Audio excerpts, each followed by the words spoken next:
Hi అండి, welcome to Missamma world. శ్రీమతి పొత్తూరు విజయలక్ష్మి గారి మరొక కథతో మీ ముందుకు వచ్చేసాను. నా పెళ్లి సమస్య తీరింది. అమ్మమ్మ గారి ఊరికి రాకముందు నాన్నగారికి మళ్ళీ ట్రాన్స్ఫరు. మరో ఊరు, పల్నాడు ప్రాంతం. కొత్త స్కూల్లో చేరిన 15 రోజులకే ప్యూన్ వచ్చి నా పేరు చదివి ఈ అమ్మాయిని హెడ్ మాస్టర్ గారు పిలుస్తున్నారు అని చెప్పాడు. నేను అల్లరి పనులు చేయటం, హెడ్ మాస్టర్ పిలిపించి అక్షింతలు వేయటం సర్వసాధారణమే. కానీ కొత్త ఊరు, కొంచెం సెటిల్ అయ్యాక నా ప్రభావం చూపిద్దాంలే అని బుద్ధిగానే ఉన్నాను. మరి ఎందుకు పిలిచారో అర్థం కాలేదు. పిలిచాక వెళ్ళక తప్పదు కదా మరి. వెళ్ళాను. నన్నే కాదు, చాలామందిని పిలిచారు. అందరం నిశ్శబ్దంగా నిలబడ్డాం. హెడ్ మాస్టర్ గారు తల వంచుకొని కుర్చీలో కూర్చున్నారు. పక్కనే నిలబడ్డ మేళ్ల చెరువు మాస్టారు, పిల్లలు వచ్చేసారు చెప్పండి అంటున్నారు. హెడ్ మాస్టర్ ఏమో ఏమీ చెప్పరు. అలా కాసేపు నుంచోబెట్టి గట్టిగా నిట్టూర్చి, మీ క్లాస్కి వెళ్ళండి అన్నారు హెడ్ మాస్టరు. క్లాసులకు వచ్చేసాం. ఎందుకు పిలిచారో తెలియక అవస్థపడ్డాం. మర్నాడు అంతే, మళ్ళీ పిలిచారు. వెళ్ళాం. మళ్ళీ అదే తంతు. హెడ్ మాస్టర్ తల వంచుకొని కుర్చీలో బొమ్మల ఎదురుగుండా మేమందరం, పిల్లలు వచ్చేసారు చెప్పండి, ఏం పర్వాలేదు చెప్పేయండి, పిల్లలు వచ్చేసారు అంటూ పక్క నుంచి మేళచెరు మాస్టారు గొడవ. కాసేపు అయ్యాక మళ్ళీ నిట్టూర్చి, మీ క్లాసులకు వెళ్ళండి అన్నారు హెడ్ మాస్టారు. నాకు చిరాకేసింది. మేళచెరు మాస్టర్ అమ్మాయి సుజాత మా క్లాసే. మీ నాన్నగారి వ్యవహారం నాకేం నచ్చలేదు. పనిమాల పిలిపించి చెప్పండి అని ఏమిటో చెప్పకుండా పంపించడం. యువతల మాకు చదువులు పాడవటం లేదు అని దెబ్బలాడాను. సరే, నేను కనుక్కుంటాలే అంది సుజాత. మర్నాడు మమ్మల్ని పిలవలేదు.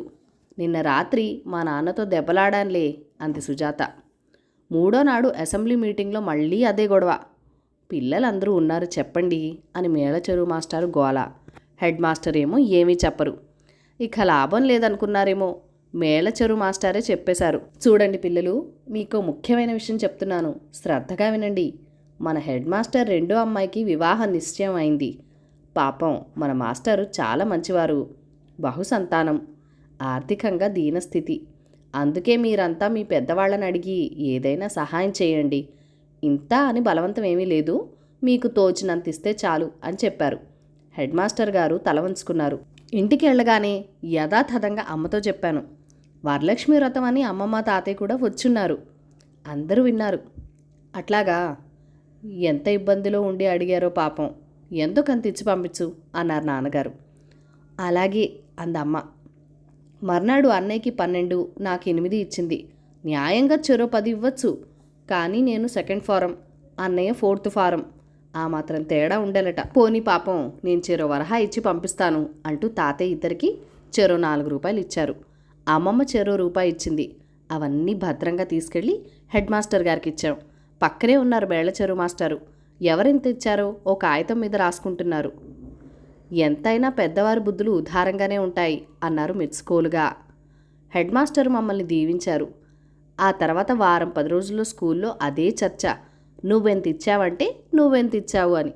ఎంతో కొంత అందరూ ఇచ్చేశారు. బాగానే వచ్చిందట. మీరు దిగులు పడకండి, మేమందరం తలో చేయి వేస్తాం, అవసరమైతే పక్కూళ్ళకు కూడా కబురు పంపిస్తాం అని హెడ్ మాస్టర్ గారికి ధైర్యం చెప్పారట మేళచెరువు మాస్టారు. సుజాత నాతో చెప్పింది. నాకు ఎందుకో దిగిలేసింది. ఇంటికి వెళ్ళగానే, అమ్మమ్మ నా పెళ్ళెప్పుడు చేస్తారు అని అడిగాను. బాగానే ఉంది, పెళ్ళంటే మాటలా, మీ నాన్న 30 తిప్పలు పడి 3 చెరువులు నీళ్లు తాగితే గానీ అవ్వదు నీ పెళ్ళి అంది అమ్మమ్మ. పుస్తకాల సంచి అవతల విసిరేసి ముసుగు తన్ని పడుకున్నాను. ఏడుపు వచ్చేసింది. అమ్మ, నాన్నగారిని చూడాలనుంది అని ఏడుపు. పెళపెళ్ళాడుతూ జ్వరం వచ్చేసింది. అమ్మ కంగారు పడిపోయింది. వెంటనే మనిషిని పంపించింది. క్యాంపుకు వెళ్ళిన నా నాన్నగారి కోసం. అమ్మ నా పక్కనే కూర్చునున్నారు. తెల్లవారుతూనే నాన్నగారు వచ్చేశారు. ఆయన్ని చూసి నాకు దుఃఖం ముంచుకొచ్చేసింది.